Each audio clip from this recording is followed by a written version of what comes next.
오늘 우리는 7교회 가운데 세 번째 교회인 버가모 교회에 대해서 살펴보고자 합니다. 초대교회 때에 이 7교회를 비롯한 신약 성경에 등장하는 모든 교회들이 그러하고 오늘 현대에 있는 교회들이 이 버가모 교회에 나타난 이 두 가지 양상에 언제나 공격을 받습니다. 교회는 어느 시대에나 외부로부터 오는 핍박, 그리고 내부에서 피어나는 미혹과 유혹, 이 두 가지에 의해서 언제나 공격받기 마련입니다. 지금 우리 한국교회 혹은 우리 첨촌제일교회가 직면하고 있는 어려움은 뭘까요?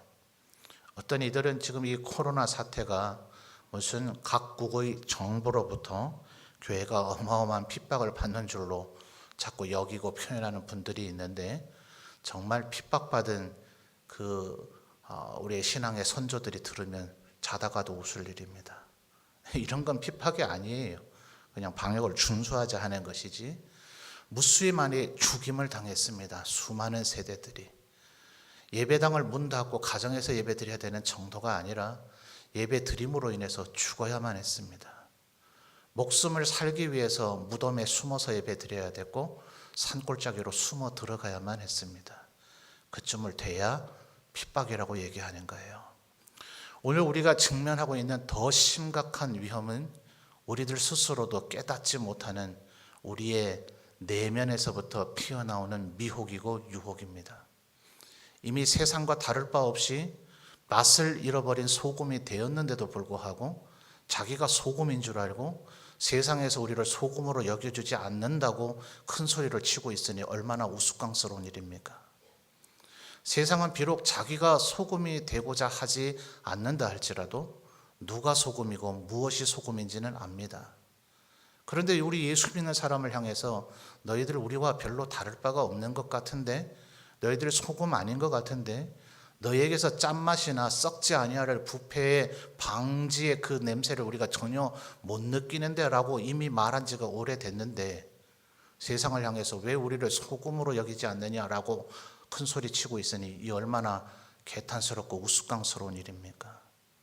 오늘 우리가 이 버가모 교회를 통해서 우리의 진면목을 다시 한번 살펴보고 회개하지 않으면 주님께서 우리를 지금 좌우의 날선 검으로 죽이리라고 얘기하고 계세요. 이 마음에, 이 말씀에 심각한 두려움을 가져야 될 줄 믿습니다. 한번 살펴볼까요? 이 버가모 교회에 어떤 일들이 있었는가? 13절부터를 보면 이 버가모 교회는 어마어마한 핍박의 직면에 있었습니다. 13절에 네가 어디에 사는지를 내가 아노니. 자, 여러분 이 말씀이 위로가 되십니까? 하나님께서는 우리의 작은 신음소리까지도 다 알고 계세요.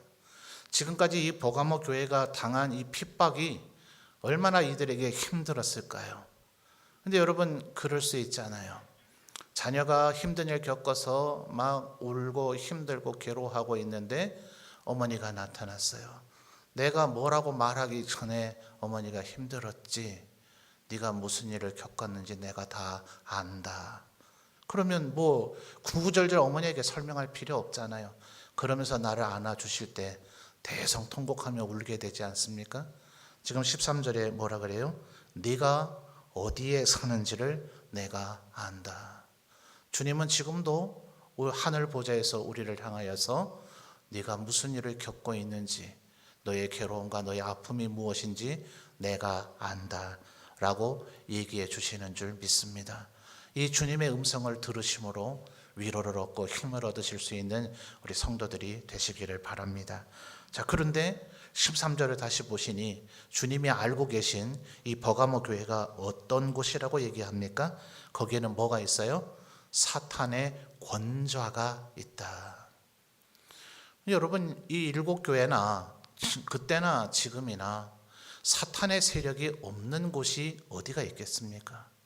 그런데 이 7교회들 중에서도 이 버가모라고 하는 도시는 특별히 우상 숭배가 아주 강력한 곳이었어요.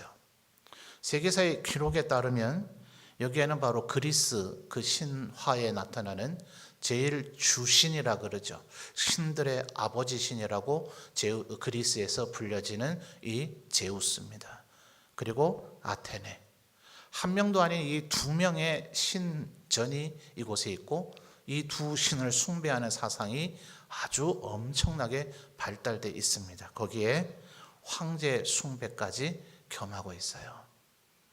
그러니까 그저 어느 도시에나 있는 고대 사회에는 특별히 기독교가 지금처럼 전 세계에 편만하게 전파되어 있지 않던 그 시절에야 다 자기들 지역에 우상 숭배가 있죠. 그런데 특별히 어떤 그 거점 도시들을 보면 그저 그냥 우상 숭배하는 정도가 아니라 예컨대 한국적으로 표현하면 그저 4월 초파일에 절에 한번 가는 정도가 아니라 아예 절에서 사는 소위 보살이라고 불려지는 그런 정도의 삶을 사는 사람들로 이 도시가 가득하단 말이에요. 그러니까 지금 주님이 뭐라고 얘기해요? 그곳에 사탄의 권자가 있다. 그걸 주님도 알고 계시다는 거예요. 그런데 이들 가운데서 어떤 일이 일어났는가? 네가 내 이름을 굳게 잡아서 내 충성된 증인 안디바가 너희 가운데 곧 사탄이 사는 곳에서 죽임을 당할 때에도 나를 믿는 믿음을 저버리지 않았다. 그러니까 이미 사탄의 권자라 이렇게 표현을 했는데 중반절에 한 번 더 나오죠. 사탄이 사는 곳. 사탄이 사는 곳이라면 그의 본거지가 어디겠습니까? 지옥이죠, 지옥. 쉽게 말하면 버가모는 예수 믿는 이들에게는 지옥 같은 곳이라는 거예요.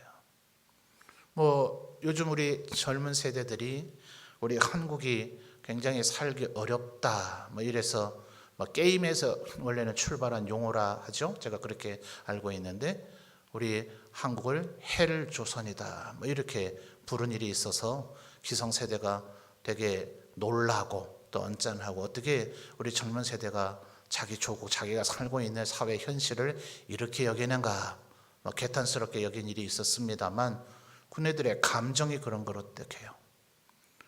어르신들 볼 때는 지금 살기 좋은 세상이 됐다 할런지 모르지만 우리의 다음 세대가 그렇게 느끼고 있는 걸 어떻게 해요?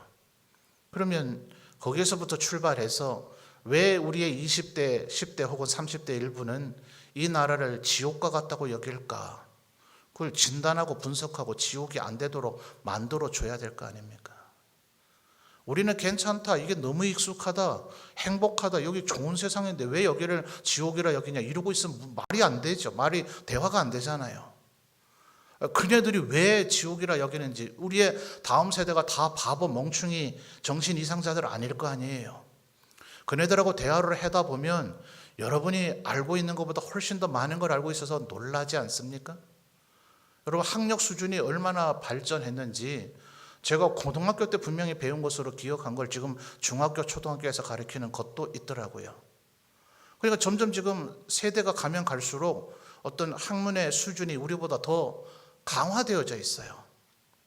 그들 가운데 대로 철없고 좀 개념 없는 애들이 왜 없겠습니까만 그네들 모두가 정신 이상한 건 아니란 말이에요.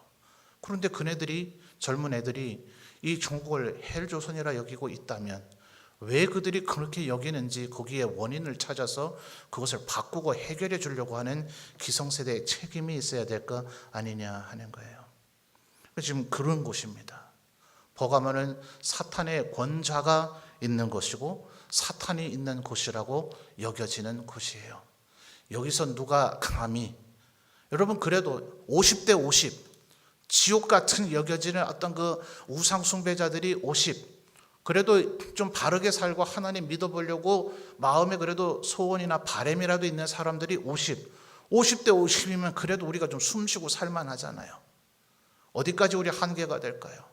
한 70대 30이나 80대 20 정도까지면 그래도 우리가 비록 소수일지라도 그래도 거기에서 소망을 가지고 어떻게 하든지 복음을 증거해 보리라고 한번 여기면서 살 수 있지 않겠습니까?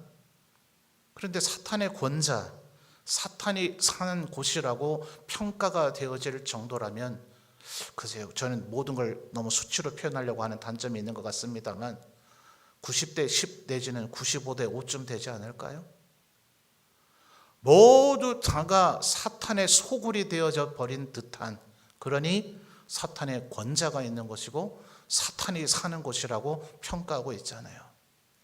여기서 과연 내가 예수 믿읍시다, 예수 믿어야 됩니다, 나는 예수 믿는 사람입니다, 하나님 말씀대로 살아야 복받고 은혜받고 구원받습니다 라는 얘기를 하는 것이 과연 무슨 의미가 있겠는가?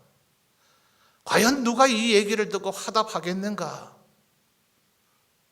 조금 우리가 생각할 때는 애매한 바가 있습니다만 성경이 어쨌든 의인 롯이라고 평가하는데, 의인 롯이 소돔과 고모라에 살면서 그 심령을 상했다. 학자마다 그 표현에 대해서 어떤 의미냐 생각하는 사람들이 좀 경향이 나눠지긴 합니다만, 거기에서는 하나님의 이름을 얘기할 엄두를 내지 못했다라는 의미가 아니겠는가. 이쯤 되면 여러분, 여기서 내가 예수 믿는 사람이다, 하나님 믿어야 구원받고 은혜 받는다라는 얘기를 누군가에게 해볼 엄두조차가 나겠냐고요. 내가 예수 믿는 사람이라는 걸 드러내면서 예수는 나는 믿는다, 너희들이 믿든 안 믿든 내가 모르겠지만 그래도 나는 예수님을 믿는 사람이다 라는 표현조차도 할 엄두가 나겠냐고요. 제가 볼 땐 그게 거의 불가능에 가까운 곳이 버가모가 아닌가 싶어요. 그런데 안디바는 어떻게 했다고요? 목숨을 잃을 때까지, 죽임을 당할 때까지 그 믿음을 굽히지 않았다. 나를 믿는 믿음을 저버리지 아니하였도다 라고 안디바를 칭찬하고 계시는 겁니다. 근데 여러분 13절 다시 주목해 보십시오. 안디바를 주님께서 지금 뭐라고 부르고 계십니까? 이름 앞에 별명처럼 표현이 나오죠. 안디바가 어떤 자라고요? 충성된 증인이라고요. 여러분, 이것이 우연히 나온 표현이 아닙니다. 1장 5절로 한번 거슬러 가보죠. 1장 5절 보겠습니다. 또 충성된 증인으로 죽은 자들 가운데서 먼저 나시고 땅의 임금들의 머리가 되신 예수 그리스도. 예수님에 대해서 지금 설명을 하고 있죠. 1장 5절만 볼게요. 다른 것까지 하면 이제 분류를 너무 많이 해야 되니까 1장 5절에서만 예수님을 지금 뭐라고 부연 설명해 주고 있습니까? 충성된 증인, 죽은 자들 가운데서 먼저 나신 분, 땅의 임금들의 머리가 되신 분, 맞죠? 이 세 가지 모두가 예수님에 대한 수식어 표현이라는 걸 이해하시겠습니까? 그러니까 5절에서 1장 5절에서 제일 처음으로 예수님을 뭐라고 표현하고 있어요? 충성된 증인이요. 예수님에 대한 수식어의 표현으로 예수님께서 지금 누구를요? 안디바를 칭찬해 주고 계시더라 하는 거예요. 왜요? 사탄의 권자에서, 사탄이 사는 곳에서 끝까지 믿음을 저버리지 않았기 때문에. 사랑하는 성도 여러분, 여러분들 모두 다가 주님 앞에 충성된 증인이라 칭찬받는 분들이 되시기를 주님의 이름으로 축원합니다.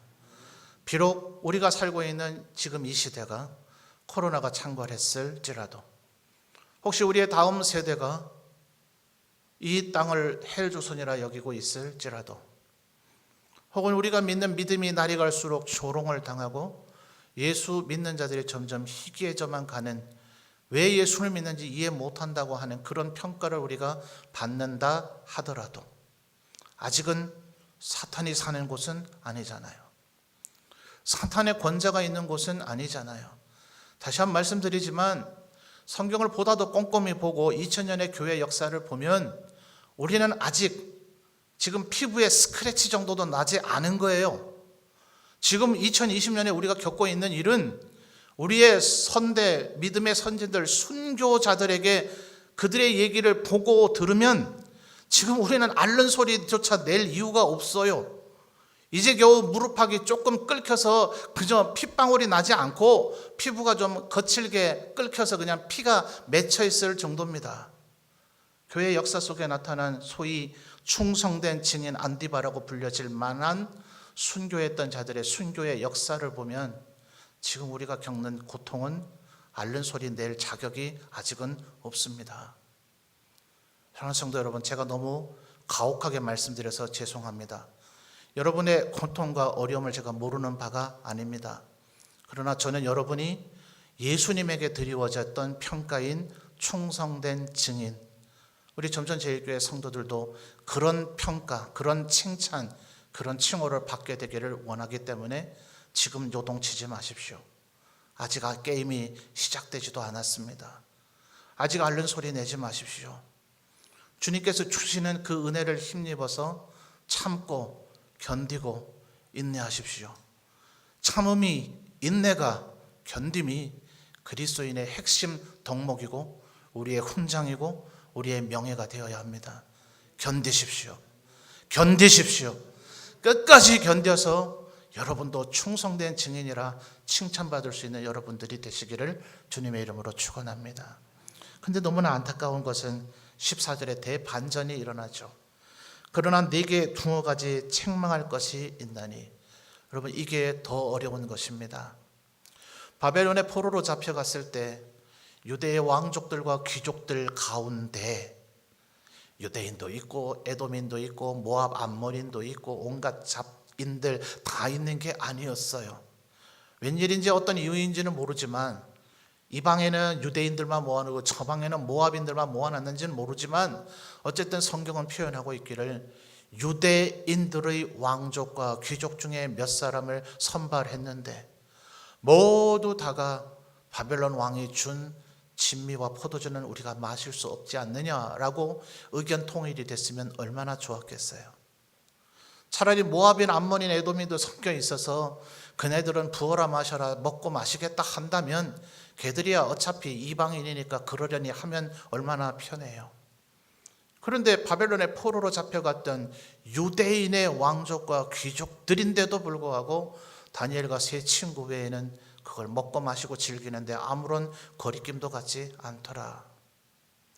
모두 다가 충성된 증인 안디바처럼 죽을 때까지 버티자, 죽기를 각오하고 견디자, 그까짓 것이 뭐 어려우냐 이러면 서로를 보며 힘과 용기를 얻을 수 있잖아요. 그런데 우리 4명 빼고는 다 그냥 물에 물 탄 듯 술에 술 탄 듯 뜨겁지도 않고 차지도 않고 그렇게 바벨론의 시류에 영합해서 살아가고 있네요. 그 가운데서 다니엘과 세 친구가 마음의 결심을 하고 마음의 다짐을 잡아먹기가 얼마나 쉽지 않은 일이었겠느냐 하는 것이죠. 그런데 14절을 보니 이 버가모 교회도 그러고 있는 거예요. 그러나 네게 두어 가지 책망할 것이 있나니 거기 네게 마치 뭐가 있냐 하면 발람의 교훈은 우리에게 하반절에 있는 15절에 있는 니골라당의 교훈, 우리 지난 에베소 교회에서 살펴봤죠. 2장 6절로 잠깐 거슬러 가 볼까요? 이때 에베소 교회에서는 도무지 니골라당의 교훈이 뭔지 알 길이 우리에게 없었어요.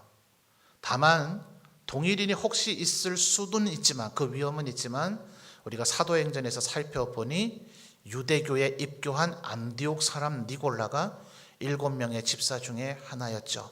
그래서 그 유추를 가지고 아마 이 니골라가 그 니골라일 것이다. 요한 사도가 계시록을 기록할 때쯤이면 대부분의 12명의 사도와 바나바, 바울, 야고보 대부분이 목숨을 잃었고 7명의 집사들 가운데서도 대부분이 세상을 떠났고 정말 예수님의 그 육신의 모습을 보고 듣고 경험했던 초대 지도자들 대부분이 지금 세상을 떠나가고 있는 상황이기 때문에 살아남아있는 자들이 몇 명 안 되니 만약 이 니골라가 그 니골라가 맞다면 이 사람의 말에 영향력이 얼마나 컸겠는가. 그죠? 12명의 사도와 함께 7 집사로 임명된 사람이에요. 그러나 우리는 2장 6절에서는 도대체 니골라가 뭔 얘기를 했는지를 살펴보지 못했는데 그때도 우리가 버가모 교회를 통해서 니골라당의 교훈이 이것이구나 하는 걸 이미 에베소 교회를 살펴볼 때 살펴본 바가 있죠. 그러니까 15절에 실제로 버가모 교회에서 지금 횡행하고 있는 사상과 교훈은 니골라당의 교훈입니다. 그런데 대다수의 다른 교회 사람들과 어쩌면 오늘날의 우리에게 이 니골라당의 교훈이 뭔지를 이해시켜 주기 위해서 요한 사도는 예수 그리스도께서는 14절에서 발람의 교훈의 이야기를 꺼내고 있는 거예요. 이건 유대인이라면 모두 다 아는 민수기에 있었던 사건이기 때문에 그렇죠. 자, 발람의 교훈이 뭡니까? 모압의 왕 발락이 14절에 다 나오고 있죠. 발람이 발락을 가르쳐서 모압 왕 발락이 선지자 발람에게 유대인을 저주해달라고 요청했죠. 돈과 금은 보화를 주면서. 그래서 발람은 돈 주면 무슨 일이라도 하는 인간이기 때문에 저주하러 가려고 했습니다.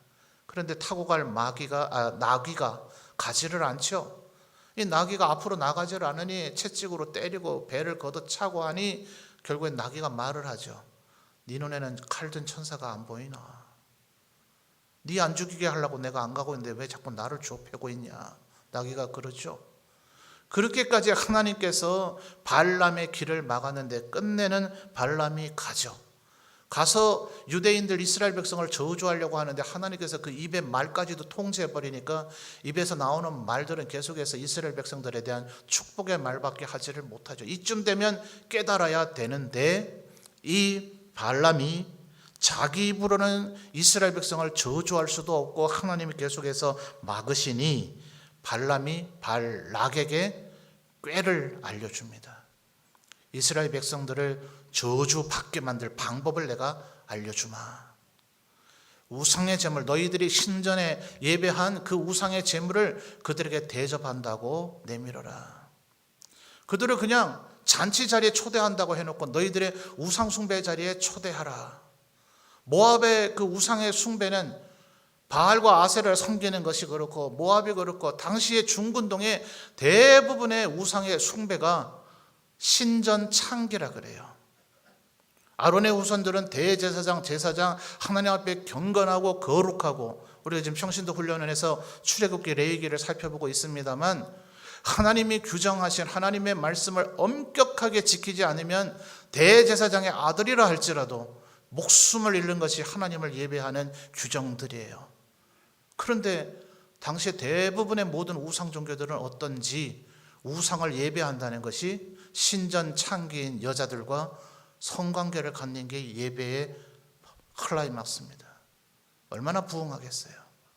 얼마나 인간들이 모여들겠어요. 실컷 부어라 마셔라 먹고 즐기고 거기에 성관계까지 하게 되니 이거 마다할 인간들이 어디 있겠습니까? 그러니까 발람이 발락에게 저주할 수도 없고 뭐 어떻게 할 방법이 없으니 꾀를 내서 인간의 그 본성을 자극해서 향락과 쾌락으로 그들을 끌어들이라 성공했죠. 이스라엘 백성들이 전부 다 넘어갔습니다. 심지어 족장조차도 모압 여인과 대낮에 천막 안에서 동침하는 일까지 벌어졌습니다. 하나님의 진노로 전염병이 퍼지고 있는데도 불구하고 그들은 악행을 멈추지 않았습니다. 그럴 때 아론의 손자였던 비느하스, 제사장이잖아요. 제사장이 무기를 들면 됩니까? 제사장이 창을 들고 그 족장과 모압 여인이 간음을 하고 있는 대낮에 천막으로 들어가서 그 창으로 그 두 사람을 꿰뚫으니 얼마나 힘껏 창으로 내리 찔렀으면 두 사람의 몸을 관통하고 창이 땅바닥에 꽂혔더라. 여러분 한번 우리 찾아볼까요? 민수기 25장입니다.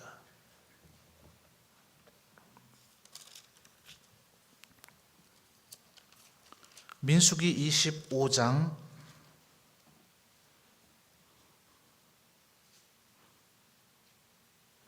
7절과 8절, 9절을 읽어보죠.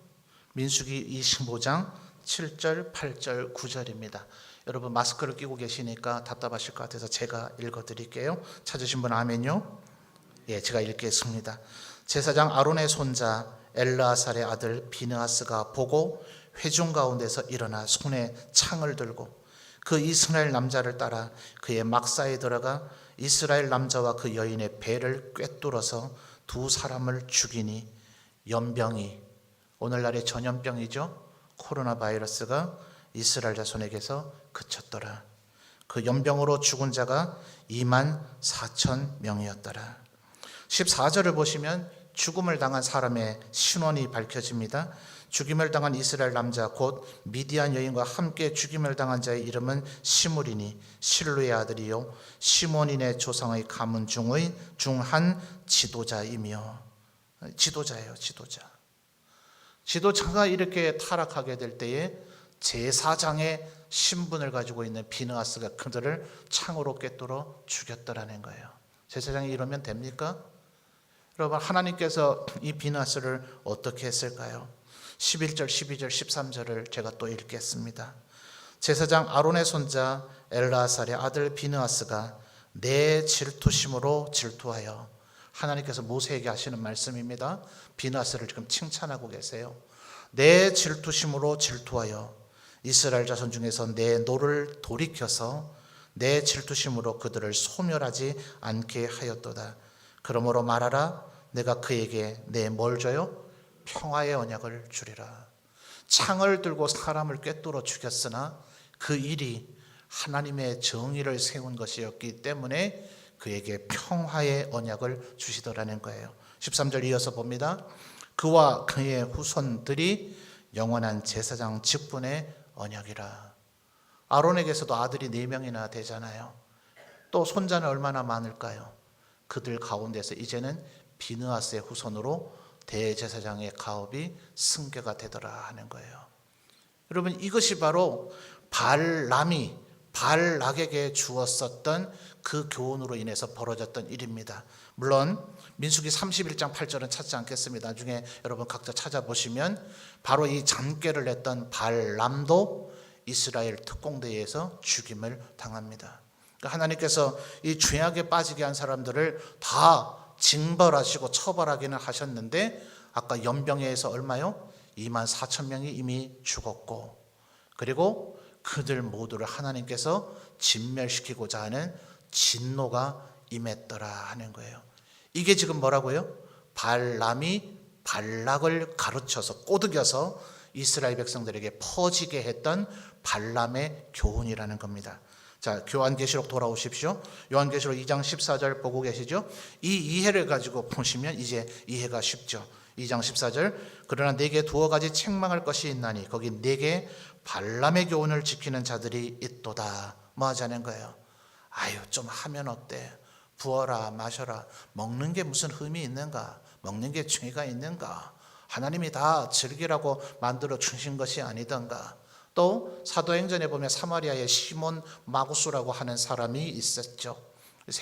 오늘 새벽에 살펴본 말씀입니다. 사마리아의 마술사인데, 이 사람이 예수 믿는 사람들이 좋겠다 싶어서 세례받고 교회 일원이 되어집니다. 그리고 나중에 요한 1서를 보니 이단들은 이미 적그리스도와 거짓 선지자가 많이 일어났는데 그들이 우리 중에 있었다가 우리에게서 나감으로 우리에게 속하지 않았다는 것을 스스로 증명했다.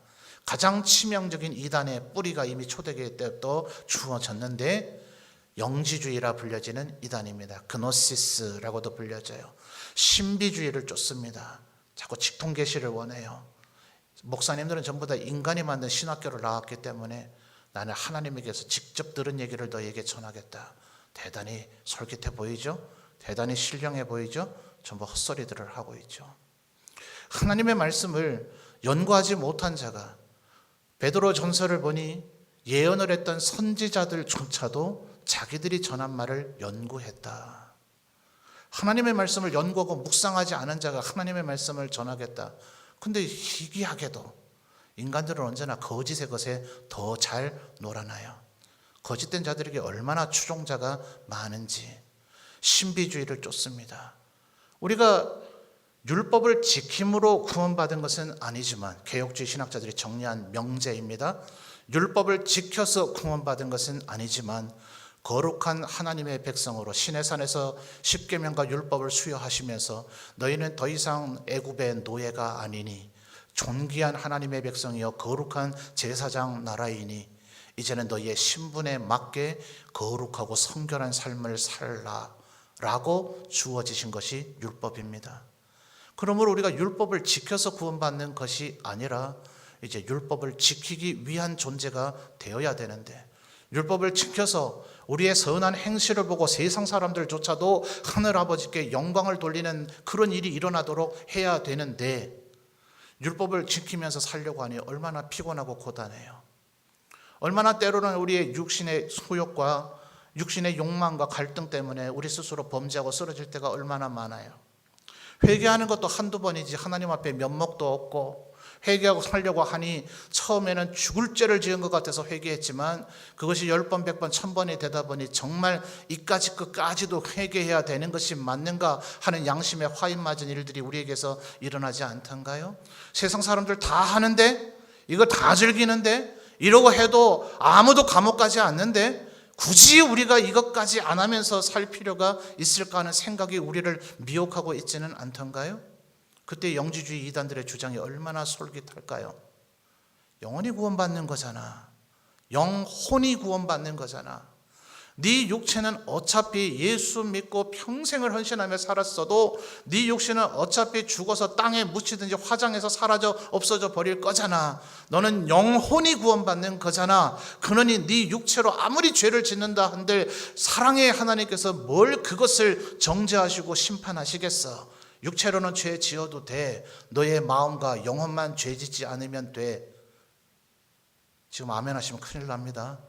이것이 이단들과 발람의 교훈과 니골라당의 교훈이더라 하는 거예요. 얼마나 솔깃한 얘기입니까? 안 그래도 말씀대로 살기가 너무나 고단하고 힘들고 어려운데 영혼만 구원받는다고요. 그래서 우리의 사도 신경에 뭐라고 끄트머리에서 얘기하고 있습니까? 사도들 때로부터 초대교회 때부터 내려온 우리의 신앙의 고백에 성령을 믿사오며 거룩한 공회와 성도가 서로 교통하는 것과 그 다음 뭐예요? 그 다음은요? 몸이 다시 사는 것과 우리의 사도적 신앙의 고백에 그 문구가 들어가 있는 이유가 바로 거기에 있습니다. 우리는 육체의 부활을 믿습니다. 히브리서에서 얘기하고 있는 것처럼 그 육체는 지금 우리가 갖고 있는 육체는 아닙니다. 그래서 더 나은 육체라고 표현하고 있습니다. 굶주리는 것에 영향받지 않을 것입니다. 예수님의 가르침대로 남자와 여자가 있지는 않을 것입니다. 예수님이 부활하셨을 때 보여주셨듯이 문을 닫아놔도 그 공간을 이동함에 있어서 우리가 제약을 받지는 않을 것입니다. 아무리 그럴지라도 그것은 성경이 얘기하기를 육체라고 얘기하고 있습니다. 그러므로 영혼만 구원받을 뿐이니 육체로는 아무리 쾌락과 향락을 즐기며 살아도 아무 문제 없다라고 얘기하는 것은 철저하게 이단입니다. 아멘입니까? 그러니 이 말은 무엇을 우리에게 얘기해 주느냐 하면 내 마음은 아니다. 아니요. 네 마음이 그러면 네 몸도 그러지 말아야 됩니다. 내 생각은 그렇지 않다. 아니요. 그렇다면 당신의 말도 거룩하고 행동도 거룩해야 됩니다. 내 영혼은 거룩하고 나는 하나님을 사랑하지만 마음은 원효로 돼 육신은 약하도다가 다시 한번 우리 오전에 살펴본 또 다른 말씀처럼 허용사항도 아니고 권장사항도 아닙니다. 예수님이 그 말씀을 3명의 제자들에게 하실 때는 서럽고 외롭고 야 이놈들아 섭섭해서 얘기하셨을 거예요. 나는 지금 괴로워서 죽게 생겼는데 니들은 잠이 오냐. 마음에는 원효로 돼 육신은 약하도다가 우리의 표가 되면 안 돼요. 되뇌이면 안 돼요. 히브리서 13장에서 그래서 얘기하잖아요. 너희들이 죄와 싸운다고는 하기는 하는 것 같은데 아직까지 피 흘리기까지는 하지 않았다. 뭘 지금 싸웠다고 얘기하고 있느냐. 신앙의 선진들이 순교를 각오하고 충성된 증인 안디바가 죽을 때는 그까진 일에 굴복했는 줄 아느냐, 그까진 일에 타협했는 줄 아느냐, 그걸 괴롭다고 지금 못하겠다 안 하겠다 하고 있느냐 라고 주님께서 지금 이야기하고 계시는 거예요. 그래서 16절을 보십시오. 그러므로 뭐 하랍니까? 회개하라. 주님은 언제나 우리에게 기회를 주십니다. 회개하라. 그러하지 아니하면 내가 네게 속히 가서 내 입의 검으로 그들과 싸우리라. 12절로 거슬러 가서 보시죠. 주님이 자기를 설명하시고 묘사하시는 표현이 버가모 교회는 이렇게 회개해야 할 일이 있기 때문에 버가모 교회 사자에게 편지하라. 본인을 뭐라고 묘사하고 계십니까? 좌우에 날선 검을 가지시니가 이르시되. 자, 거슬러 가서 보죠. 1장 16절을 보겠습니다. 1장 16절을 보면 예수께서 예수님을 묘사하고 있는 표현이죠. 16절 그의 오른손에는 7별이 있고 그 다음 뭐라 그럽니까? 그의 입에서 좌우에 날선 검이 나온다. 뭐 다른 어떤 부연 설명이나 묘사가 없어도 좌우의 날선 검 이미 무시무시하죠. 근데 그것이 예수님의 입에서 나온대요. 1장 16절에서도 이미 언급을 그렇게 하셨고 2장 16절에서도 얘기하죠. 내 입에 검으로. 와, 무슨 칼 검이 입에서 튀나올까요? 근데 여러분 히브리서 말씀을 제가 오늘 많이 인용합니다만 여러분 그래서 히브리서 좀 어렵지만 많이 묵상하셔야 돼요. 많이 읽으셔야 됩니다. 특별히 레위기, 출애굽기, 구약의 모든 말씀들이 재해석되고 규정이 되어지는 정말 귀중한 신약의 성경 중에 하나인데 조금 어렵다 보니까 우리 성도들이 좀 깊이 하는 성경이기도 합니다. 히브리서에서 뭐라 그럽니까? 하나님의 말씀은 좌우의 날선 그 어떤 검보다도 예리하여. 자, 그렇다면 그 말씀과 종합을 해보면 지금 좌우의 날선 검은 결국 무엇을 얘기하고 있습니까? 하나님의 말씀이죠. 우리의 혼과 영과 및 관절과 골수까지도 찔러 쪼개는 목적이 뭐예요? 왜 찔러 쪼갭니까? 왜 찔러 쪼개죠? 우리를 괴롭게 하는 겁니까? 그것은 외과 의사의 손에 쥐어진 메스를 상징합니다. 무슨 용도예요? 병을 치료하고 악하고 썩어진 것을 제거해버리고 그 본체를 살리고자 하는 칼입니다. 죽이는 칼이 아니라 살리는 칼이죠. 좌우의 날선검은 하나님의 말씀입니다. 이 세상 사람들은 진리의 기준이 얼마나 혼탁합니까? 지금의 이 21, 소위 지금 코로나 시대 이제 이후는 포스트 코로나 시대라고 얘기한다 하지만 21세기가 출현하기 전에 인류는 이런 명제를 가지고 토론을 많이 했죠. 현대 사회를 모더니즘 사회라고 얘기하는데 그 이후의 사회는 포스트 모더니즘의 사회가 될 것이다. 근대까지 가지고 왔던 인류의 모든 가치들이 사라질 것이다. 그 핵심은 절대주의와 진리주의의 상실이에요. 꼭 남자와 여자가 결혼해야만 되나? 꼭 하나님을 믿어야만 되나? 꼭 인간은 선하게 살아야만 되나? 모든 가치를 부정하고 모든 것을 허물어뜨리는 것이 포스트 모더니즘의 핵심이고 특징입니다. 그러니까 인류 모든 우주는 내 중심으로 돌아요. 니들이 좋으면 뭐하냐? 내가 싫은데. 구원받는 길이 그러면 뭐하냐? 내가 그 길을 가기 싫은데. 이게 지금 이미 코로나 이전에 포스트 모더니즘의 사회, 이 사회에 어쩌면 우리 성도들도 사실은 이 철학과 사고에 사로잡혀 있는 거예요. 교회에서 아무리 은혜 받는 집회가 열려있면 뭐하냐? 오늘은 내가 가기 싫은 걸. 이런 식의 태도 말입니다. 좌우의 날선 검이 그 모든 것을 찔러 쪼개서 변화시킬 거예요.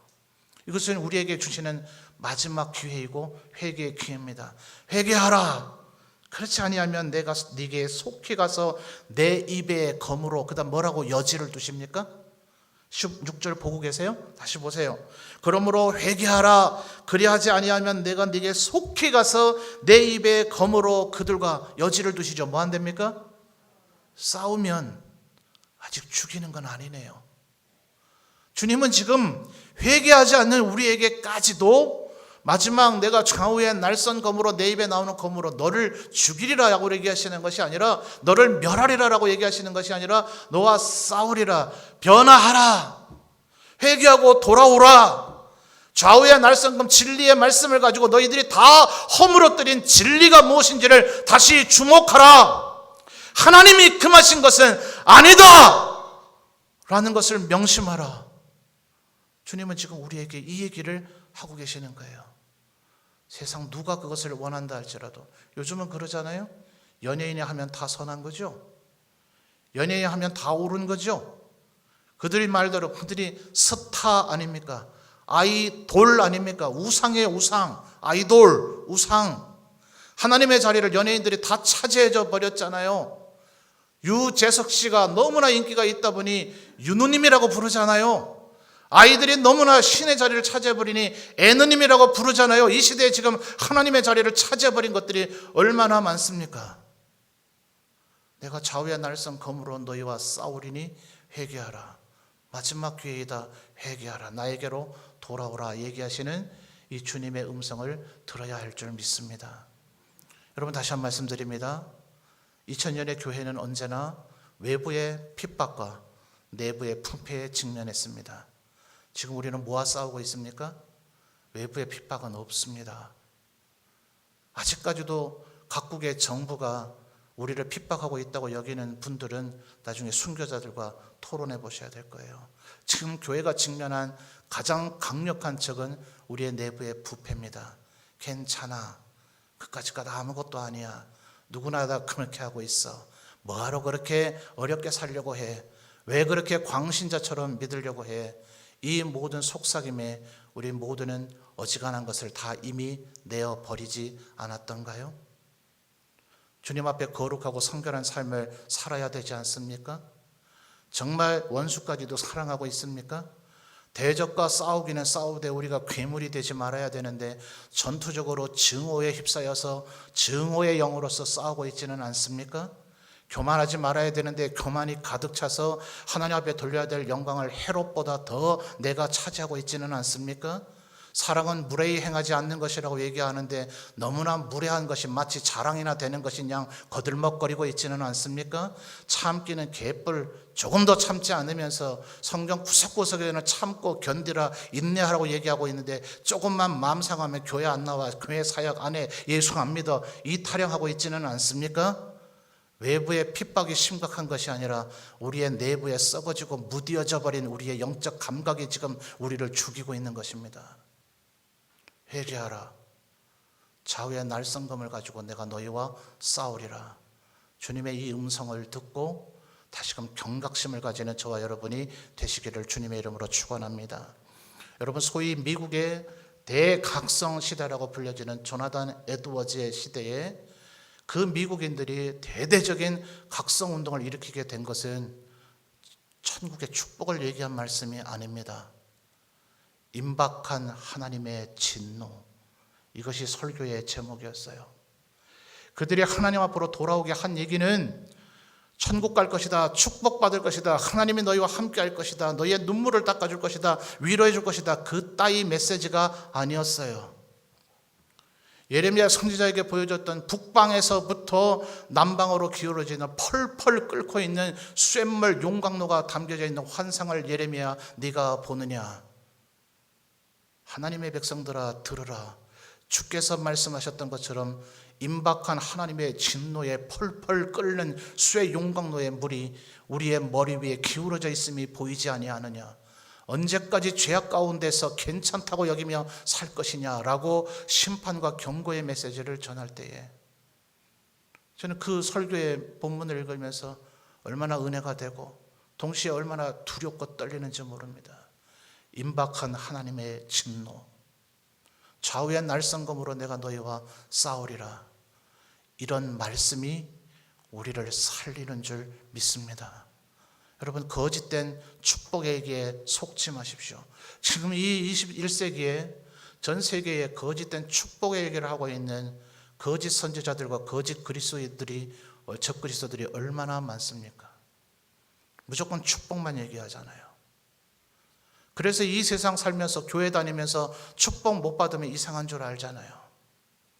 교회 다니고 있으면서 도둑질도 하고, 그죠? 남의 것을 뺏고, 악한 일을 하고, 다른 사람들을 등쳐먹고, 월급 제때 주지 않고, 간음이나 심지어 온갖 나쁜 죄악들을 다 하면서 부를 누리고 있으면 그게 축복인 줄 알고 있는 천국 못가리들이 얼마나 많습니까?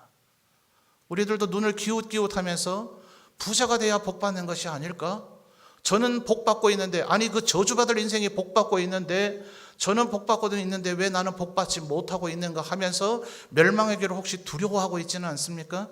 주님 말씀하시기를 좁은 길에 들어서라. 그 길은 좁고 협착해서 찾는 이가 없을 것이다. 내가 올 때에 믿음을 보겠느냐? 그때는 노아의 때와 같을 것이다. 사랑하는 성도 여러분, 오늘 이 저녁의 말씀이 우리의 영혼을 찢고 우리를 괴롭힌다 할지라도 이 말씀이 여러분을 살리는 말씀이 되기를 주님의 이름으로 축원합니다. 좌우의 날성검을 가지고 회개하라. 그렇지 않으면 내가 너희와 싸우리라. 주님께서 우리와 싸우게 하지 말고 회개합시다. 우리의 마음속에 주님께서 싫어하시는 것들을 제거해 버립시다. 말씀과 기도에 힘씁시다. 하나님이 우리에게 뭐라고 얘기하시는지 청종합시다.